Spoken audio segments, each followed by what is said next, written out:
following podcast is rated G for gammon. Please be aware it may contain some coarse language and is not suitable for children or gammon audiences. Sensual. Sensual. Sensual.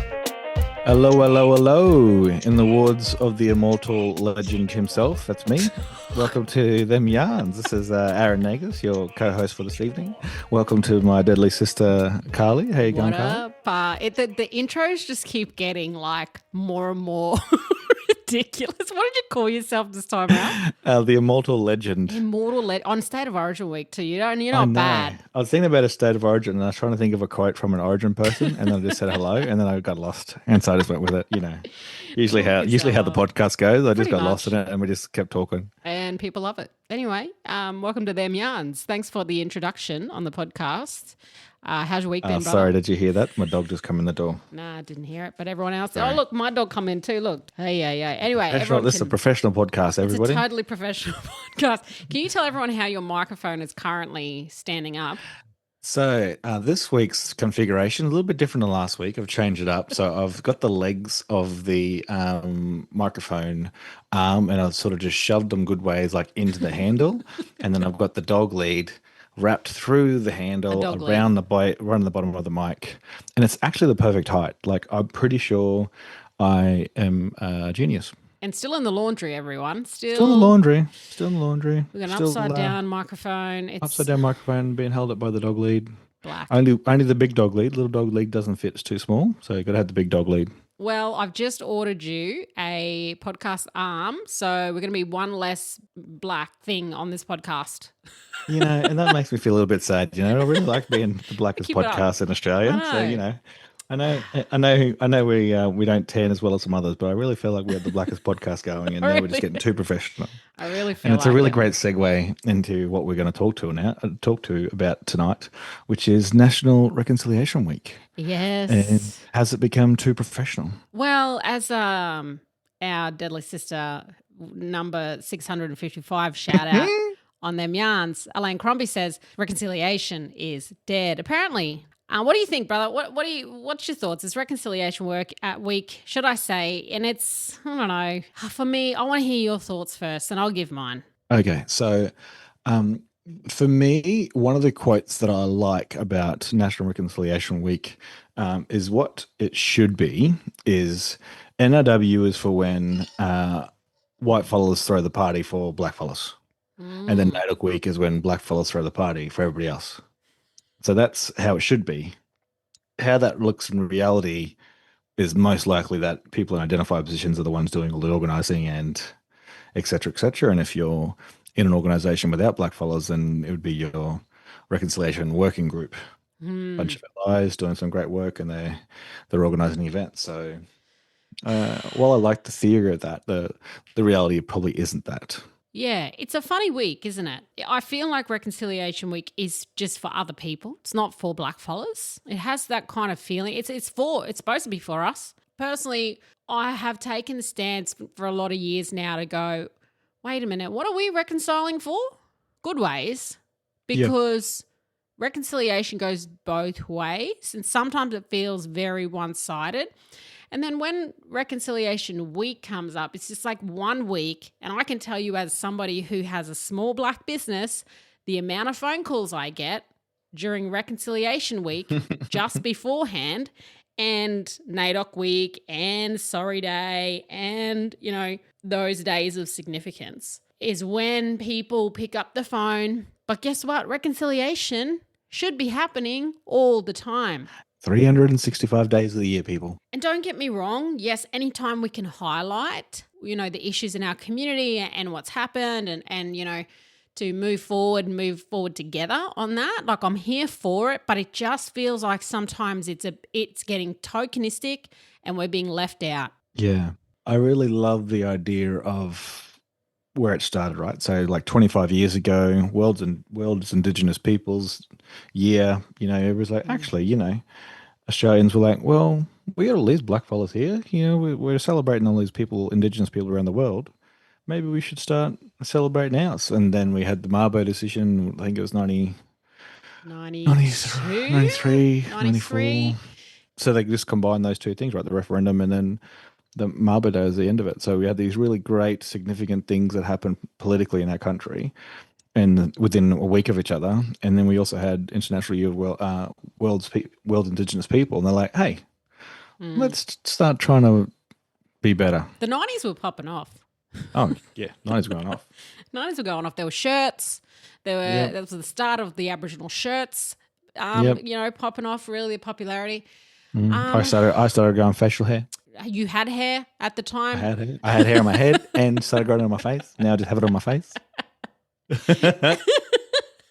And you didn't? Your cheeks. No, it's still no. Sorry, I've got a very smooth. No, let's not get into that. We're talking about reconciliation here. Not Come me. on, reconcile your cheeks. That's what you need to reconcile. This is why black people can't take reconciliation. We're trying to talk about a serious political topic, and within 12 seconds we've gone, reconciliation is dead by our deadly sister, and keep your cheeks together because I need to reconcile. Reconcile your cheeks. That is the tag. We're the blackest podcast. You know how there's a theme every year for Reconciliation Week? Yeah. This year's reconcile your cheeks. No, that's not it. That's definitely not it. Sorry. I don't need to be serious. Okay. So in all seriousness, I don't even know what the theme is this year. Do you know what the theme is? I do. Okay, what does it go? Bridging now to next is the theme for 2025. We've been doing that for how long, brah? Yeah. Come on. They're talking about, how do we get over this hump that was the hump and then go through now to being better for the future. So bridging now to next, 2025 National Reconciliation Week. And I do feel like there is some genuineness in National Reconciliation Week. So I don't want to shoot down the allies that are doing the right thing. Power to the people. What we're talking about here is, has there become a performative aspect of National Reconciliation Week where we tell our First Nations, Aboriginal and Torres Strait Islander staff, here's some money, go find some black businesses and let's do something for the community. Is there actual meaningful engagement from the companies that are doing these things outside of NRW, or is it just for that NRW and NAIDOC that they're actually thinking about doing it? Is it more than just a wrap target?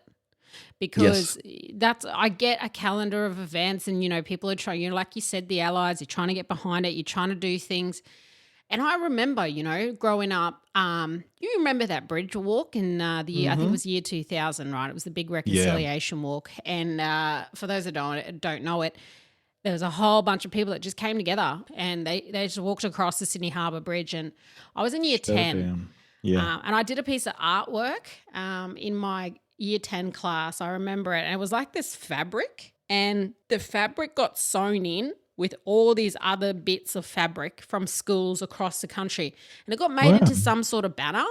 And someone had it and they walked across the reconciliation walk on Sydney Harbour Bridge, that big one for Reconciliation Week. So that stands out to me because it was a big deal. And I've had some really sweet things happen to me. Like, I used to work here in Brisbane at a primary school when I first moved down, and I was the Indigenous liaison officer. And one day I'm in my in the Aboriginal room, the Aboriginal Torres Strait Islander room, and we used to call it the black room, and all the kids, every school had a black room, right? Yes. Yep. And if you don't have one, your school's gammon.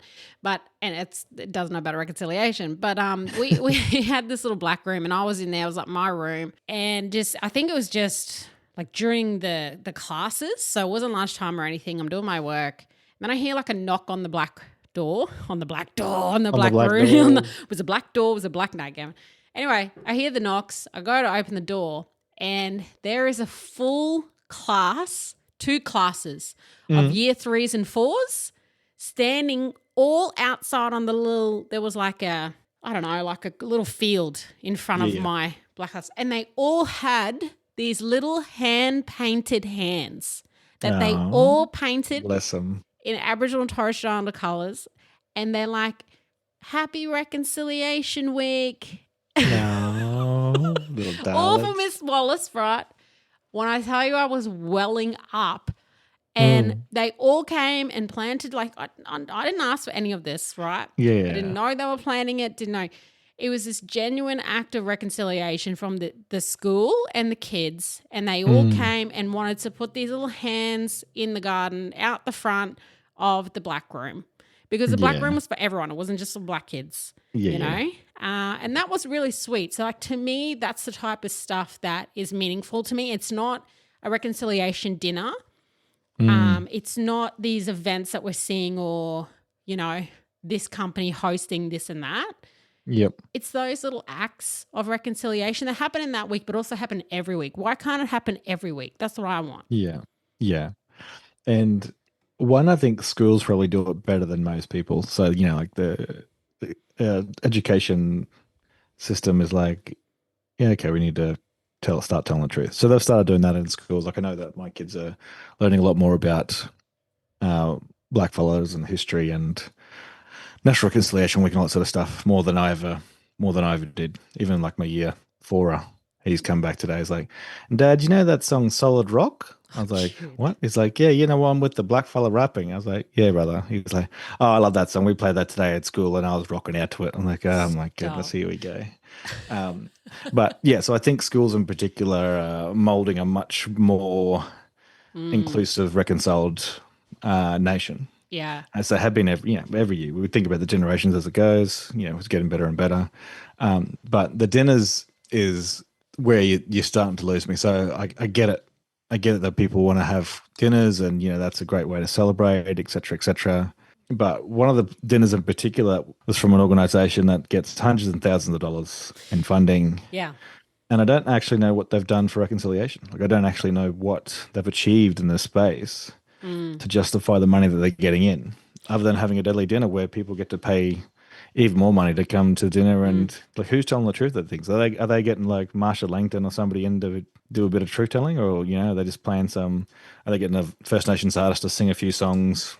Everybody gets to dress up and eat a nice fancy steak or vegan meal, and then you feel better like you've contributed. I don't understand this need to come together. Like, a conference I can totally get. A conference is networking, it's people come together, there's usually key speakers, there's this and that, blah, blah. Conferences, yes, I can get it. A gala dinner for reconciliation that's sponsored by big mining companies, that is notorious for damaging Aboriginal sites. So sacred sites. I don't understand how reconciliation and mining goes together. Now, just because you have a rap, should you accept that money? And if you're on a reconciliation committee or organisation, at what point do you say as a black fella, I don't think that this is the event that should be sponsored by this? And is an event like this needed? Do you know what I mean? Like, I don't understand what's happening there. But like you said, besides having a feed, maybe one or two speakers, you've got a black MC, maybe you've got like, what is it? It's a feel good, wrapped up, lovely little gift of reconciliation. Is that true reconciliation? Yeah, it's a chance for corporates to donate some money and add it to their spending dollar. Like, oh, look, as part of our rap plan, we spent $20,000 extra on blah, blah, blah, blah. But the reality is they just went to dinner. And to report for their annual reports on what they've done. And not to say that those places don't have allies within them. I'm sure they do. And I know that there are allies that sit in those places.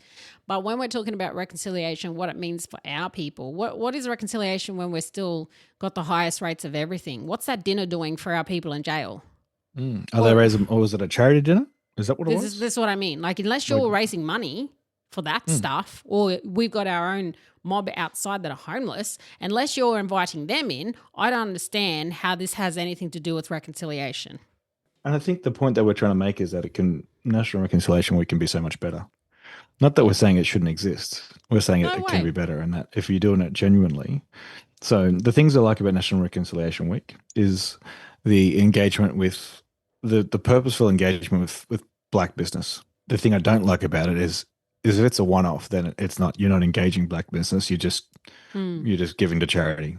if you're not engaging with First Nations businesses and trying to make it a meaningful relationship and a meaningful ongoing relationship, Yeah. then you're not actually engaging in black business. You're just putting a black square on your Instagram feed and pretending like you helped.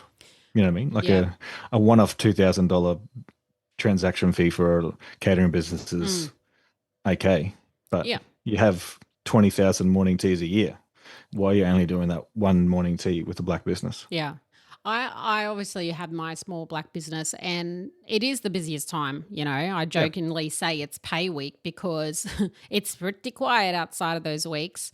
And I'm very aware that what I do with my weaving, people, it's a very inclusive thing. So it is very good for bringing people together and events like Reconciliation Week, it makes sense, and I like to do these things, but I can tell you there, especially after the referendum, it was very hard to come and sit in those rooms after a referendum and sit there and, go, should I do this? And I really consider when I take bookings and stuff of, when people want me for things, but I always have those chats personally with businesses because although I do really appreciate the business because it keeps a roof over my head, like this isn't just something that I'm like, oh yeah, I'm spending up, I'm deadly. It is something that is part of my livelihood, and it's a way for me to share my culture and actually sit and engage with people. I always try to have that conversation with people that although I really appreciate getting me here during this week and we can have these, interactions during this week, I would also really appreciate it if you booked me outside of this week because Exactly. I exist, outside of these. Black business exists outside of these weeks. I mean, it's really important to understand that because that's when it's not tokenistic. Yeah, and I think that's what we're talking about. Up in the air about RAP plans, reconciliation action plans, whether or Yeah, not I they're feel like effective or not. we need to unpack that at some stage on this podcast, and maybe we have to dedicate a whole episode just to reconciliation action plans because I don't know I think about so. you, but I've seen a lot of them in action and lots of them in inaction, if that makes sense. So Yeah, it's definitely its own podcast. So and I think that'd be good. I can think of one or two people we could bring in for that as well. I think it'd be good to have a yarn, have a few special guests contribute to that because I think there's, like you said, there's a lot that are actioned and some of them are RIPs, Yeah. reconciliation in action plans. So it'd be good Yeah. to break it down, have a yarn and see what, just let mob know what it looks like. Well, let allies know what it looks like when there's a RAP plan's actually a RAP plan or when it's just a piece of paper that Yeah. companies have to feel good. So how do we get Reconciliation Week back to feeling like it's genuine for us? How do we do that as community? Is it up to us or is it up to allies? I think we'll know when NRW's worth its weight is when it's the cultural load isn't on black fellows to do it. Yeah.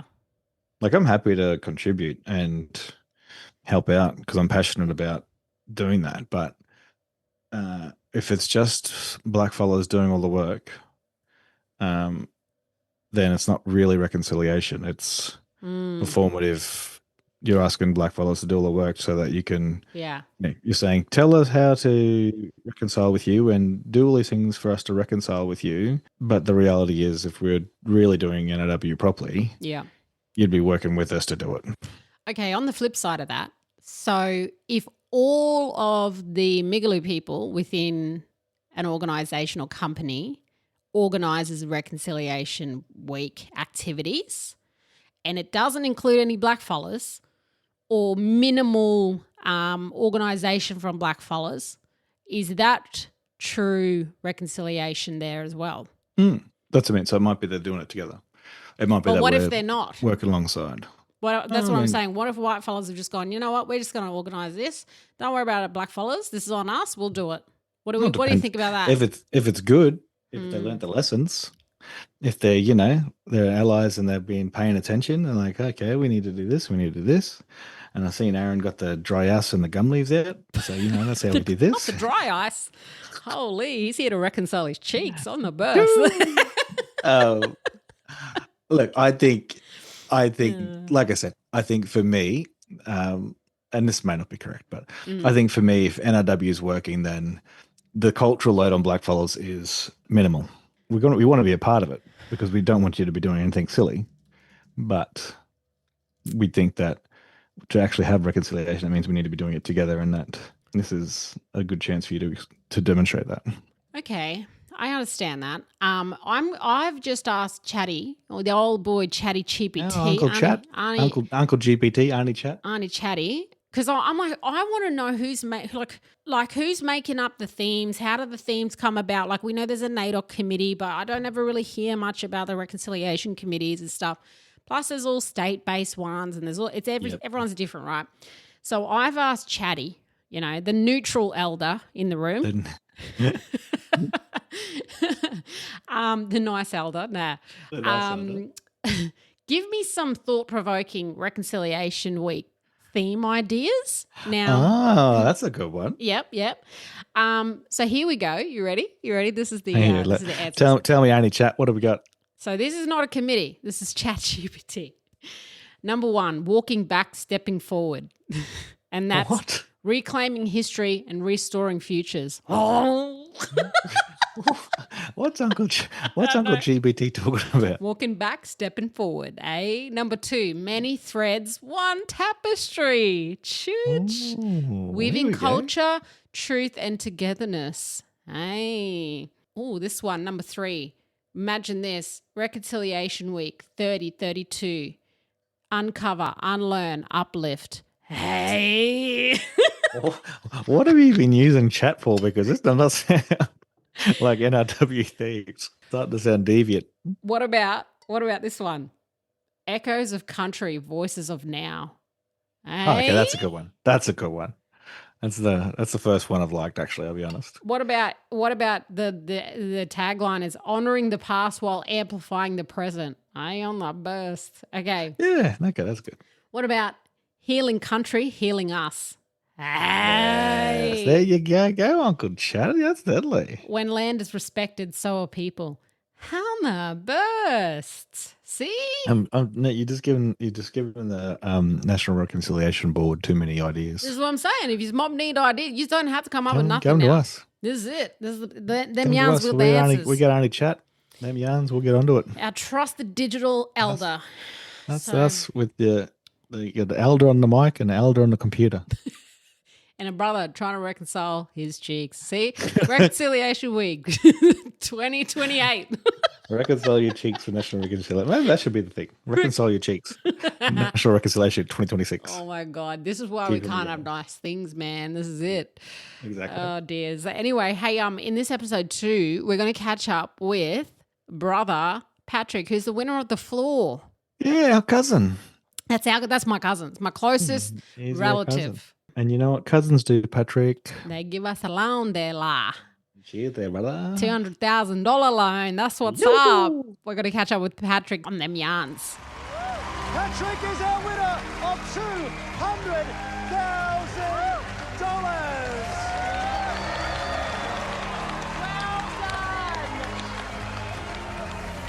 I'm just in shock. For the final time, let me say this. Light up the floor.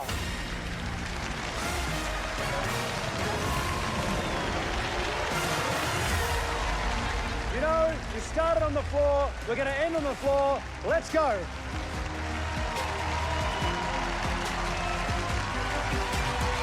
$200,000. It's life-changing money. It's incredible. You are the winner of the $200,000 grand prize. It was stressful. It was fun. I met many new friends. I had a blast. Thanks to you, Australia, for watching. This has been The Floor. Welcome to the winner of season 1 of The Floor. It's Patrick. Welcome to them yarns, my brother. Thanks for joining us. Hey, Carly. Thanks for having me. Never been on the podcast before. Really happy to be here. This is the first one. You've chosen the blackest podcast you could get on, by the way. So Yep, absolutely.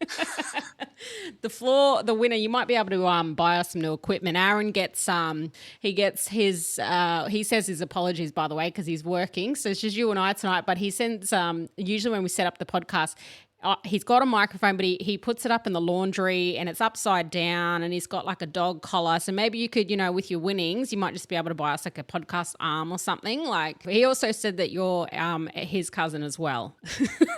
That means a lot. I've never met you, Aaron, but you're my cousin as well. Oh my goodness. So $200,000 winner of the floor. You and I went, we actually didn't get to go head to head in the end, but we were on the same floor. It was a pretty amazing experience. But how's your week been since winning? Well, pretty mad just in terms of getting a lot of messages from friends and family. Like, it started already during the episode airing. I was watching from my office canteen where I work in Nijmegen in the Netherlands, and some of my colleagues were watching with me. But every duel, I got like a bunch of messages, WhatsApp, Facebook, Instagram, and I was trying to reply to them as they came in. But after a while, that became impossible.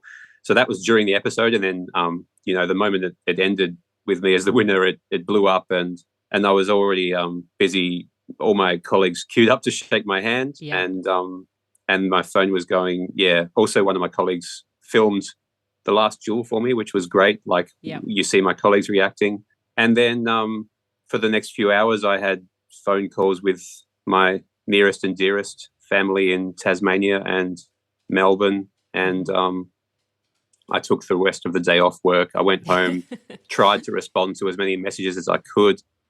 I had another watch party that evening with my local friends who hadn't seen the episode and who hadn't gone on my social media or anything to see who won. So I had to put my poker face back on. But I've really been overwhelmed, and I feel really thankful for all the lovely responses from friends and family. It really cemented how much some of my family and friends really care about me. Yeah. I've had a lot of messages, even from people I hadn't spoken to in years, because they watched the whole show. They were proud of me. That's so cool, man. And I saw on everyone would have seen on the floor when you said your mum and dad were watching, and I think you said your brother as well and your sister-in-law at home. Like, how was their response? You said you got their reaction. What did they like? What does your parents say when you won something like that? I did. I asked my brother. My brother was visiting my parents at the time, and so he was at their home watching. He set up a camera to film their reaction to every duel I did in the final. He didn't know why, but I asked him to. So when they saw that and heard me shout them out, they were touched. They were like, oh, wow, and they touched each other on the arms, and they were like, oh, so that's so cool. And then I said Nan and Pop, Mum's parents, who are still with us in their 90s in Devonport, Northern Tasmania. And Mum was really heartened by that as well. She was like, oh, they'll love that. They'll love that they got a mention. Yeah. And I've since heard from her that they did love that. And I was really happy that the editors left it in, because, as you know, we did a lot of chat with Roger, whether on the podium or he was chatting to people from the podium down onto the floor to get to know people in between duels. All of that got cut out. Most of the people saying what they would do with their winnings got cut out. Most of the chat about what people do for jobs got cut out. But I'm really thankful that when it came to the end, they left my shout out in. Yeah, that's really nice. I honestly thought my commentary was going to get cut out of everybody's. They kept it in. Oh, yeah. What did you think? Did you think it was going to get cut as well? I was 50-50 because, they were the producers. They encouraged or approved your Aboriginal flag T-shirt, and they get you in part because you're representing the Aboriginal community, and to then build all that up and have you do your classic line only to cut it out. I was like, they surely wouldn't do that. Surely not. My mates who also live in the Netherlands, who were from the floor, were saying the same thing. They were like, surely they wouldn't do that. If they get that angle, but then they cut out your classic line, that would be such a dog move. So I'm glad they left it in. It got such a great response from all of us on the floor. We were like laughing, applauding. It really took everyone by surprise in a good way. True. So what made you want to apply for the floor in the first place? It was just on a whim. One day I was scrolling Instagram and I came across the ad. It looked a bit low quality, to be honest. It was like a simple image with text, and it was like, we're casting for a hit new game show. We're looking for Australians who live in Europe. and that, piqued my interest because I'm a bit of a trivia nerd and I'm an Australian who lives in Europe. And I immediately thought, well, on the basis of there aren't going to be many of us, I might send an application in for this because, I wouldn't have applied if I'd seen an application for a hit game show in Australia. If I lived in Australia, I would assume they get thousands of applicants and I would probably not even bother because, I'm not the most charismatic guy. But I just thought come on. playing the probability game, I'm going to send in. And then I filled in the form and then I Googled a bit more like, what's this for? And I found out it was for the floor. I'd seen like 1 or 2 clips of it on Instagram before from the USA version, Jules they put up. And I was like, oh, it's that. Okay, I reckon I could have fun with that. And I had no idea, at the time they said they would be filming in Europe somewhere. So I was like, oh, maybe they'll fly me to Italy or some shit, I didn't picture it would be down the road from where I live in the Netherlands. Didn't know that there was a studio waiting for them in the Netherlands. But in the end, it makes total sense because it is a Dutch show. The producer, the original producer is John de Mol and his company Talpa, who is the company who filmed us. They have made a few seasons already of the Dutch one. And they're the ones who came up with Big Brother, The Voice, all these other worldwide hits. It's all a Dutch product. So what made me want to apply? To be honest, like I'm not really on any sort of path in life right now. I was in a long-term relationship, but it ended a couple of years ago and I'm now just living solo in the Netherlands. I have a few friends around and I play sport and I have a job, but not super happy at the job. I hope that none of them listen to this Australian podcast. Hey, this is the number one listened podcast in Australia. I don't know what you're talking about. They're definitely gonna even if it was, none of them would listen to it because they're all Dutch. And fair enough. I don't know how many of them listen to podcasts at all. But the point is, I was like, I'm in a bit of a loose end, and it tipped the scale over to a place where I'm like, oh, we're looking for people who can take a week off in August or September, unspecified time. And I was like, that sounds like something I could do because I'm single. I've got no ties, no kids or animals to take care of. Maybe I'll just send my application in and see what happens. And at the time you apply, you don't think that they're actually going to call you. But I got a call pretty soon after from Anu, the English casting agent, and it went from there. It's crazy, isn't it? Because it is such a to apply for a game show it's crazy as it is, but then something that's like as big a scale, the average person isn't kind of putting in an application. It takes someone either really crazy or really smart, or both of those things and all, to want to apply. So it must have felt good to just kind of put yourself out there in terms of that. Yeah, it did. I sent a message to my 3 close friends in my group chat, something like, I just applied for casting on this show, The Floor, lol. And I've still got a screenshot of that. I'm going to post it tomorrow on my social media because it's 1 year since I applied. Tomorrow. Wow. It's been a year. When it came to The Floor, did you have any strategy? Yeah, I like to say that to win, you have to have skill and strategy and luck on your side. You can have 2 of the 3, but you might not get there. You need a lot of luck. My strategy, I started preparing, honestly, a few weeks prior. Like, I don't know if you remember, but we got a survey site. We had to fill in, rate our own abilities from 1 to 5 in like over 100 possible categories. And I saved the list of categories, assuming that the 81 would come from that big list. So even before they told us the actual list of categories, I had this vague list at home, and I spent 2 or 3 weeks after work each evening, because I'm, again, like a single guy with nothing to do, studying up as best I could, like trying to cram. You don't have to become an expert. You just have to be able to recognize the most common things in that category.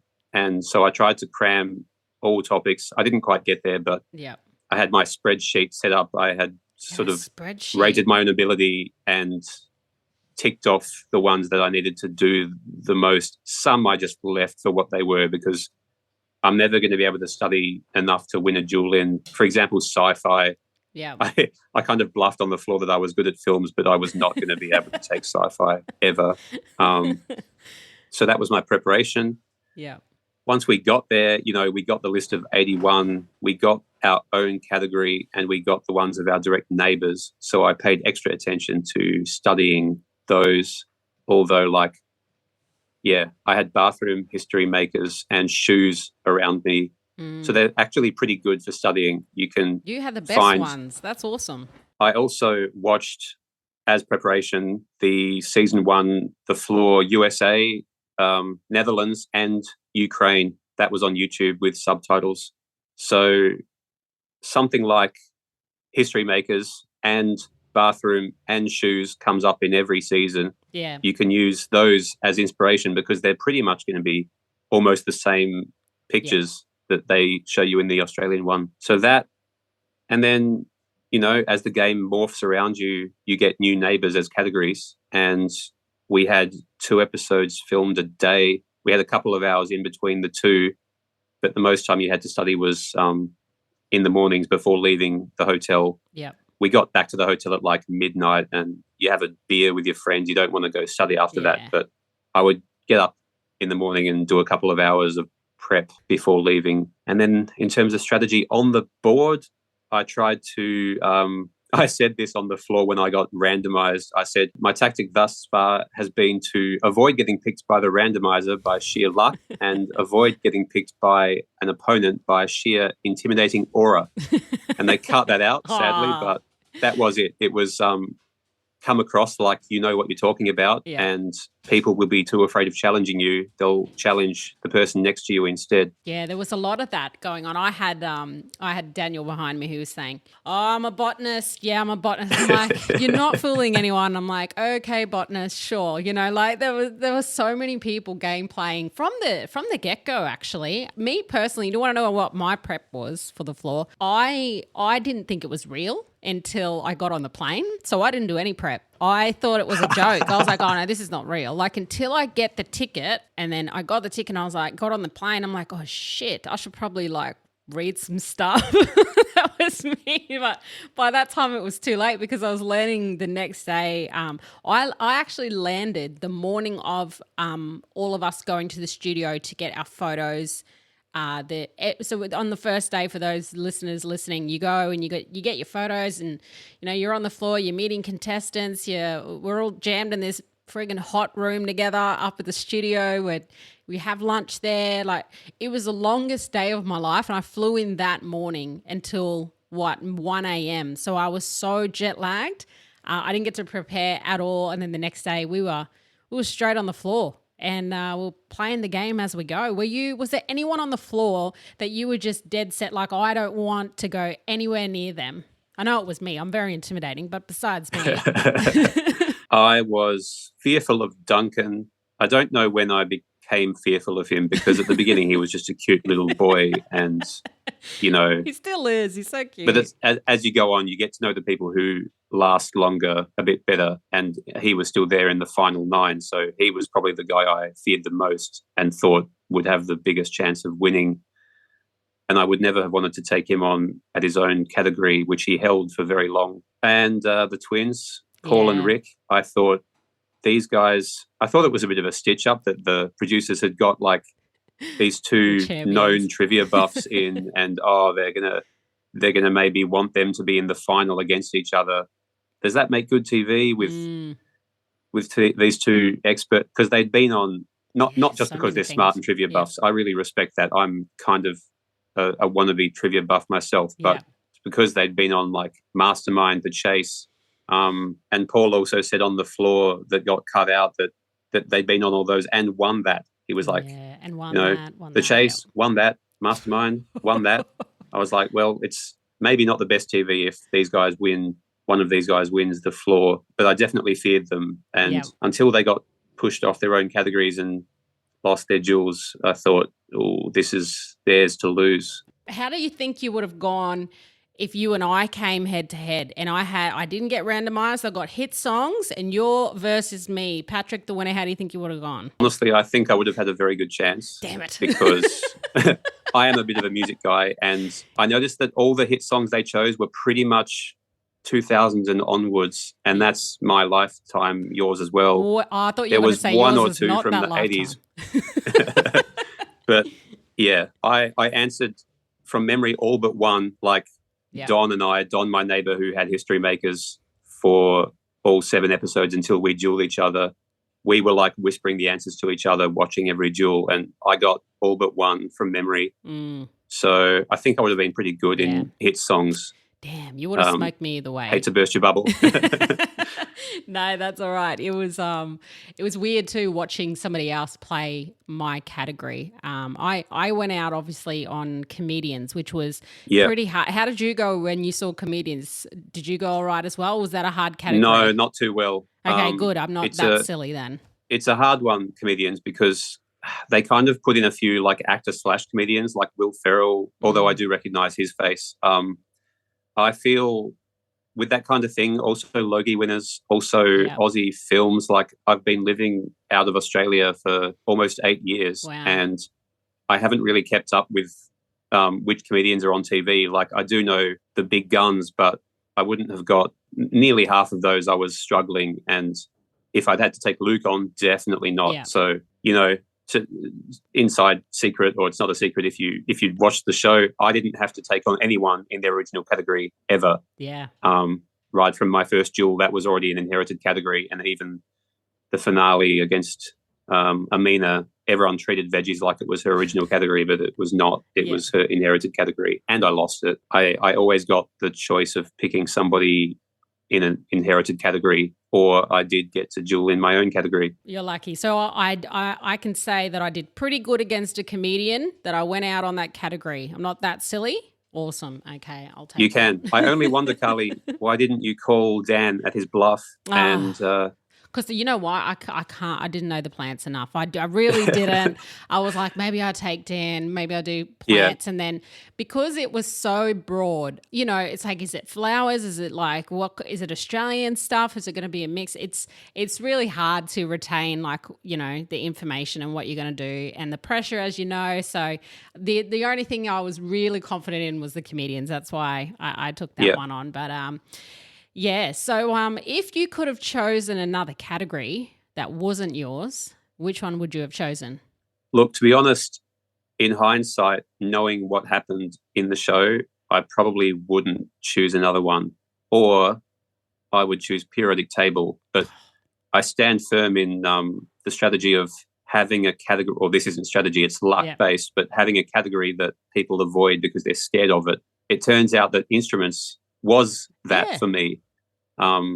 Multiple times people were adjacent to me, like I was adjacent to the Sophie Whale square or floor space for many episodes. It changed hands to different people and they could have chosen me, but they didn't.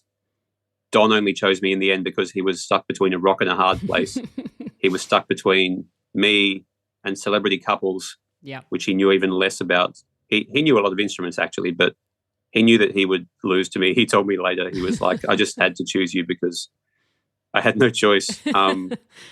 My real hope, and I actually thought that I would get one of them until the moment I got instruments, was a geography-based one because I played up my passion and strengths in geography right throughout the interview process. I can identify any country's flag, any country's outline, even without the map context around it. It's unreal. And any capital city. And I thought and hoped that I would get one of those.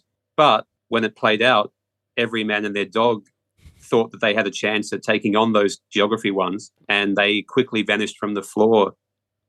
Dave even took on flags, even though Sophie had the 5-second time boost. So, like, I'm still confident that I would have won a duel in any of them, but the moment you get challenged in one, your category's gone. You inherit whatever your opponent had, and then it's a bit of a luck-based gameplay from then on. So having instruments really helped me in the end. And, if I had to change and take a different one, I would probably go for periodic table. Yeah. So is there anyone then on the floor, whether it was category based or anyone that you got to know in particular, did you think, oh, I'm going to pick that person as the winner? It's too random. As we have seen, anyone can get picked, anyone can win. I feel very strongly that even though I won the show, that there was a lot of luck involved, Yep. especially throughout the last 9 people.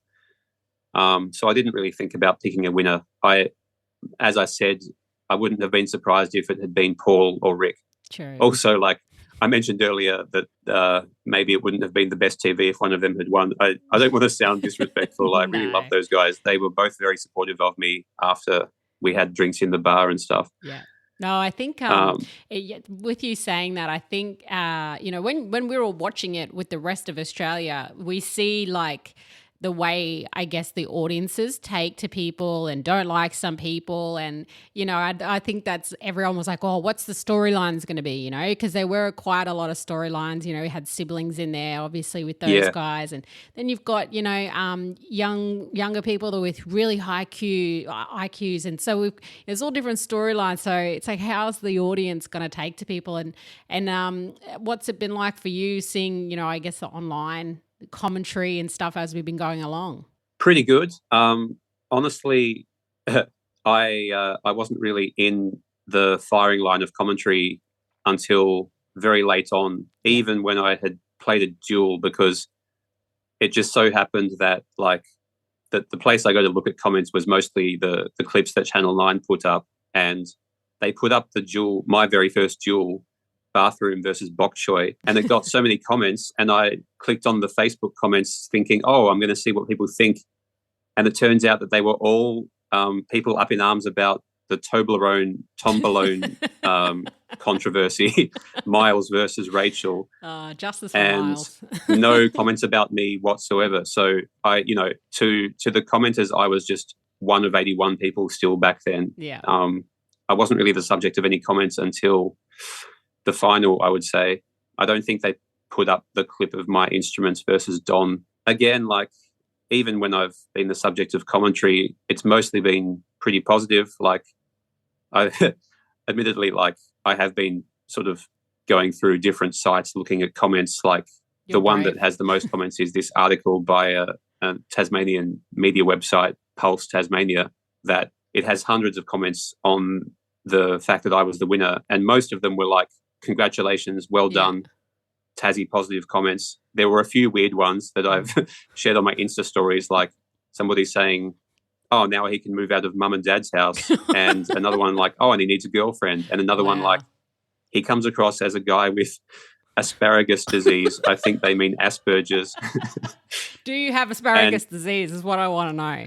Yeah. Well, I don't really like the taste of it, but I don't think that's a disease.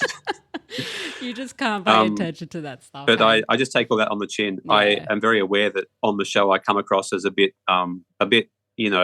thick, maybe, like cool, calm and collected to a fault. I don't really let my personality shine. I was just like a robot, like I'm going to win the show by playing. I want to win. I understand where they're coming from, although I don't understand why people think I live with mum and dad. There's no basis for that. Could you play instruments? Clearly, that's the only reason it could be. I'm a straight white male. I didn't get anywhere near the amount of hate comments that Amina got, my opponent in the final 3 duels, or Bok Choy, the drag queen, or there were a lot of people who were like, oh, I wish he hadn't won. I wish Kate had won, because people have a bit of a justice complex, and Kate won 10 whole duels, so she should have won the whole show in their eyes. And I totally understand where they're coming from. I had to tell a lot of people, because people were asking me, so as soon as it came to air, who won? I'm like, I can't tell you who won. And as soon as I got out, and I think a lot of other opponents on the show, as soon as they got out, their families or friends stopped watching. And I'm like, no, keep watching. I'm like, get behind the other contestants. Everyone was like amazing. And some of the duels were just it made for really good TV, and it is what it is. At the end of the day, who wins is who wins. That's the game. It is literally anyone's luck. You could be like Kate and play 10 jewels and then get knocked out by one person. That's why the floor is so crazy. Was there anything, I guess, that you found was like really difficult about being on the floor, whether it was on the floor or behind the scenes? Or A few things, I guess. The obvious one being we were there for about 2.5 hours at a time to record an episode. An episode was 1 hour in the end, so that's how much they chopped out. And we had to stand up for that whole time. Man. We got minuscule breaks to like sit down and stretch your legs, but it was few and far between. We had to stand. I had practiced standing up at the office and stuff to train my body.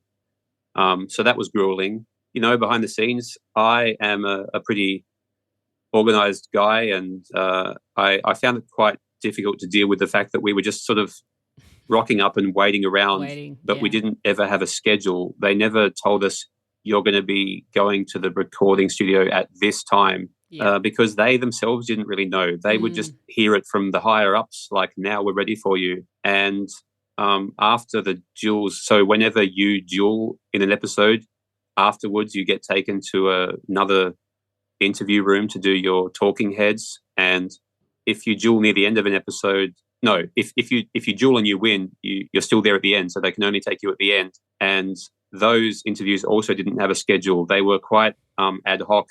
They would put you in a waiting room on your own, and you wouldn't know how long you'd have to wait until you could go to the interview. But mine ended up being like over half an hour, and I didn't have access to my phone or food or drink except water. I got real lonely and a bit crabby because I said, if I'm going to be waiting for half an hour, can't I just quickly go upstairs and get my phone and say goodnight to the other contestants, because they're on the bus back to the hotel and I'm still stuck in the interview room. I'm not going to see them again tonight, because by the time I got back to the hotel, the bar was shut, and all of that worked in my favor in the end because I didn't waste time drinking. I just had more study time. But they seemed to be operating on a small crew handling nearly 100 of us, including reserves. So that was, I'm not going to lie and say it was the best week of my life. Well, maybe it was in hindsight, but at the time, I was stressed. I was hot. It was hot in the backstage area. Yeah. And I was in a t-shirt and I was still sweating. I can't imagine the people with jumpers on and stuff. I went for total comfort. I went for sneakers, which in the end did me in. They broke on on the floor, and then the t-shirt. But gosh, it was hot. It was a lot of pressure. It was a lot of people as well. Big personalities. I'm sometimes pretty reserved, even though I do a podcast and things like this. Like I like my quiet time. I want to nap. Like I was struggling. Yeah, brother. I don't know about you. I cried a few times, definitely. Like either backstage or in the toilets or in the hotel room later, like after the adrenaline wears off. I don't want to sound too negative. There were several highs as well. Yeah. My favorite moment, apart from the whole winning the show one, was the very first episode. That was the first night of recording. The first day we recorded just one, and then 2 per day from then on. After the first episode and I had survived the first 9 eliminations, I left the studio with a feeling of total joy and elation that I'm still part of this and I survived and I'm going to be back tomorrow. Moments like that made the negative moments pale in comparison, I guess. Yeah, definitely. And it was awesome, like being able to meet so many people. You probably would have had that as a highlight as well. Like I know you now and you know me, and we've made so many different friends across the world, and that was definitely a highlight. But so I guess I've got to ask the big question. Aaron wants to know, how are you going to spend your $200,000 prize? Short answer is I'm not. I'm not going to spend it anytime soon. I want to make it work for me. I want to use it to help my future. I don't have any property yet. I don't have any assets, and I've chosen the route in life of using the money I did save from some years of working to relocate to the Netherlands and keep myself and my girlfriend afloat while she studied and I found a job to keep us going. So I used to have a bit more money, but then for years I've been living sort of paycheck to paycheck. Not quite that bad, but yeah, it really just gives me a boost to get back sort of ahead in the endless rat race of life. I want to invest it. I'm not sure exactly where yet. I'll probably diversify.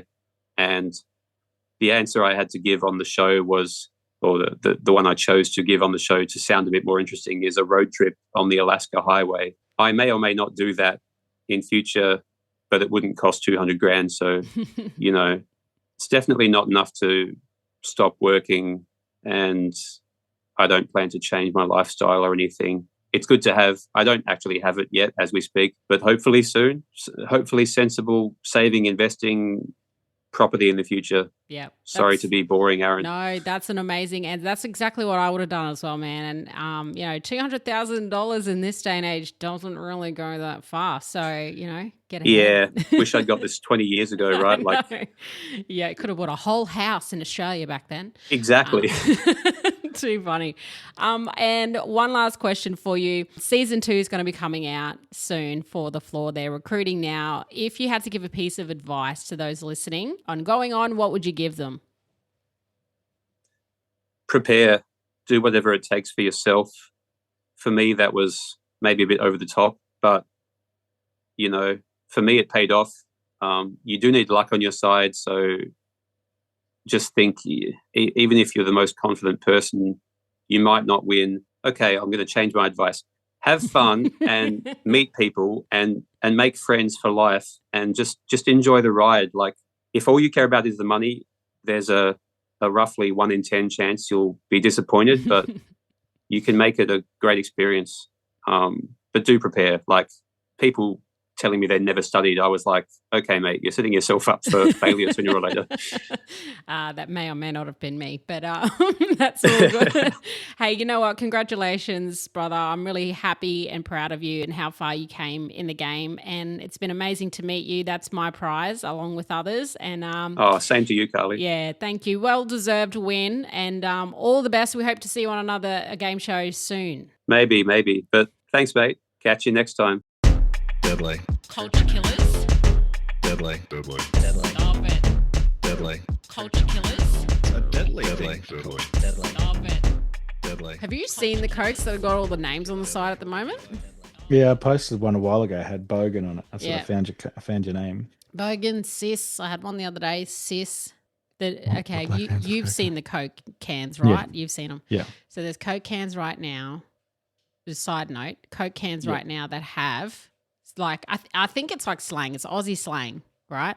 There's Bogan on one of them. I saw one with Sis the other day. I'm drinking one right now that says Thingamajiggy on it. Thingamajiggy. Thingamajig it says on it. Thingamajig, yeah. What would, if you could do a black can of Coke, black words on cans of Coke, what would it be? Obvious winner is Deadly.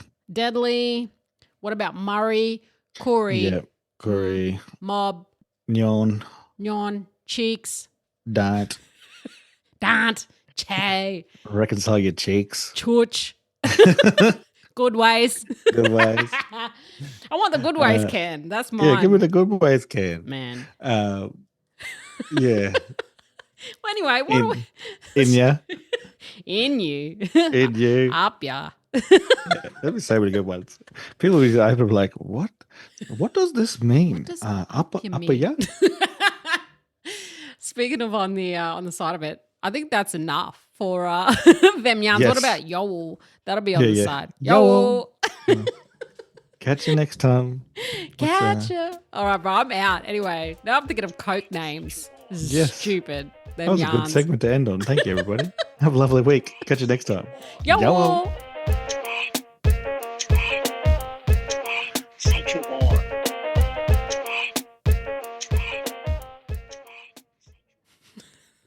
Dumb.